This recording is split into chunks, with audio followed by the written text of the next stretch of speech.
बापरे! काय? फक्त एकच वाटी कच्चा साबुदाणा वापरून लहानांपासून मोठ्यांपर्यंत सगळ्यांनाच आवडेल असा उपवासाचा पदार्थ. महाशिवरात्रीसाठी अजिबात काहीही पूर्वतयारी न करता कधी बनवला किंवा खाल्लाही नसेल असा पदार्थ. महाशिवरात्रीला भगर आणि लाल तिखट खात नाही, त्यामुळे फक्त साबुदाणा वापरून हा पदार्थ बनवला आहे. तर जास्त वेळ न वाया घालविता लगेचच आपण रेसिपीला सुरुवात करूयात. तर त्यासाठी एक वाटी कच्चा साबुदाणा घ्यायचा आहे. साबुदाणा आपल्याला भाजून वगैरे घ्यायचा नाही आहे, तसाच इथे वापरायचा आहे. आता आपण हा घेतलेला साबुदाणा मिक्सरच्या भांड्यामध्ये घालून जमेल तेवढा बारीक करून घ्यायचा आहे. आपण साबुदाणा भाजून वगैरे घेतलेला नाही आहे, त्यामुळे तितकासा बारीक होत नाही, पण काहीच हरकत नाही. आपली बाकीची तयारी करेपर्यंत 10 ते 15 मिनटं आपण हा साबुदाणा भिजवून घेतोय. आता आपण ह्यामध्ये पाणी एक वाटी घालायचं आहे. साबुदाण्यामध्ये एकदमही पाणी घालायचं नाही आहे. आधी एक वाटी पाणी घालायचं आहे. थोडंसं मिक्स करून घ्यायचं आहे. नंतर लागलं तर पाणी घालायचं आहे. पाणी घालून झाल्यावरती बरंचसं हे मिश्रण घट्ट वाटतंय, त्यामुळे आणखी अर्धा वाटी पाणी घालायचं आहे. पुन्हा मिक्स करून 10 ते 15 मिनटं तरी हा साबुदाणा आपल्याला भिजवून घ्यायचा आहे. मिश्रण आत्ता जरी पातळ वाटत असलं ना, पण हा साबुदाणा आहे, जसजसा वेळ जाईल तसतसं आपलं हे मिश्रण घट्ट होईल. मिक्स करून झाल्यावरती मी हे किमान 10 ते 15 मिनटं तरी भिजत ठेवलं होतं. तोपर्यंत आपल्या बाकीच्या साहित्याची तयारी झाली आहे. चला तर 10 ते 15 मिनटं हा साबुदाणा भिजवून घेतला आहे. थोडंसं मिक्स करून घ्यायचं. नंतर बाकीचं काही साहित्य घालायचं आहे. त्यात एक वाटी दाण्याचा कूट घालायचा आहे. हा मी जाडसर असाच कुटून घेतला आहे. सोबतच हिरवी मिरची आणि आल्याची पेस्ट घालायची आहे. चवीपुरतं उपवासाचं मीठ देखील घालायचं आहे. त्याचबरोबर एक मध्यम आकाराचा उकडून घेतलेला बटाटा हातानेच स्मॅश करून घालायचा आहे. हाताने स्मॅश करून घातला म्हणजे ज्यावेळेस आपण पदार्थ खातो ना, तर बटाट्याचे चंक्स दाताखाली छान लागतात. जर तुम्ही उपवासाला जिरे आणि कोथिंबीर खात असाल ना, तर ते सुद्धा घालू शकता. आणि जर उपवासाला तुम्ही आलं खात नसाल ना, तर नाही घातलं तरी चालेल. आलं आणि हिरवी मिरचीची पेस्ट मी बनवली होती ना, तर बनवता वेळेस काय केलं, 2 हिरव्या मिरच्या आणि 1 इंच आलं जाडसर कुटून घेतलंय. आता घातलेलं साहित्य हाताने 2 ते 3 मिनटं चांगलं असं मळून घ्यायचंय.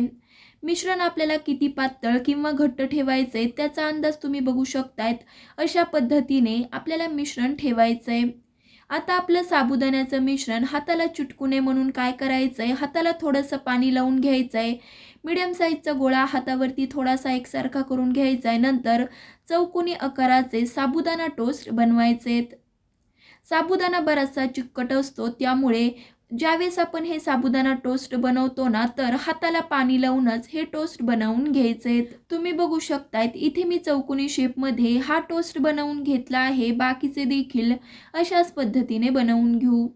तुम्हाला जर ह्या मिश्रणाचे टोस्ट बनवायचे नसतील ना, तर तुम्ही तुमच्या आवडीनुसार वेगवेगळा शेप देऊ शकता. त्याचबरोबर ह्याचे साबुदाणा वडे देखील बनवू शकता.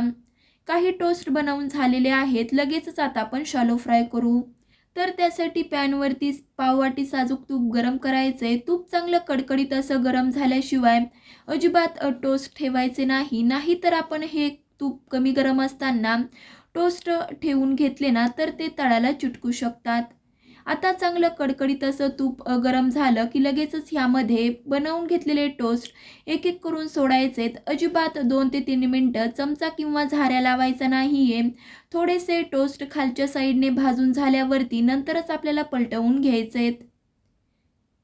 बघू शकताय 2 ते 3 मिनटं खालची साईड चांगली अशी भाजून झालेली आहे. आता आपण हे एक एक करून पलटवून वरची साईड सुद्धा चांगली अशी भाजून घेऊ.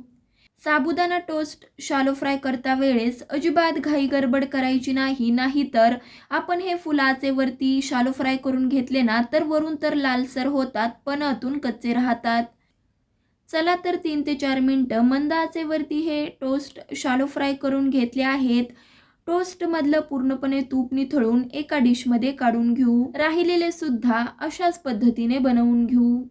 तर बघितलंत ना, फक्त आणि फक्त साबुदाणा वापरून इथे आपण हे कुरकुरीत साबुदाणा टोस्ट बनवले आहेत. हे टोस्ट बनवता वेळेस साबुदाणा भिजवायचं टेन्शन नाहीये. फक्त आणि फक्त कच्चा साबुदाणा वापरून इथे आपले हे टोस्ट 10 ते 15 मिनिटांमध्ये तयार होतात.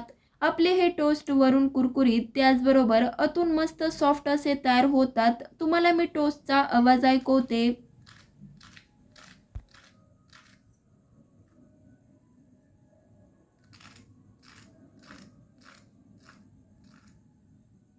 माझी गॅरंटी आहे की हा आवाज ऐकल्यावरती तुम्ही देखील नक्कीच हे उपवासाचे टोस्ट बनवायला घ्याल.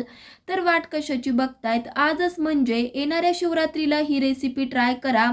कशी वाटली कमेंट करून सांगा. त्याचबरोबर अजूनही चॅनलला सबस्क्राईब केलं नसेल तर नक्कीच सबस्क्राईब करा.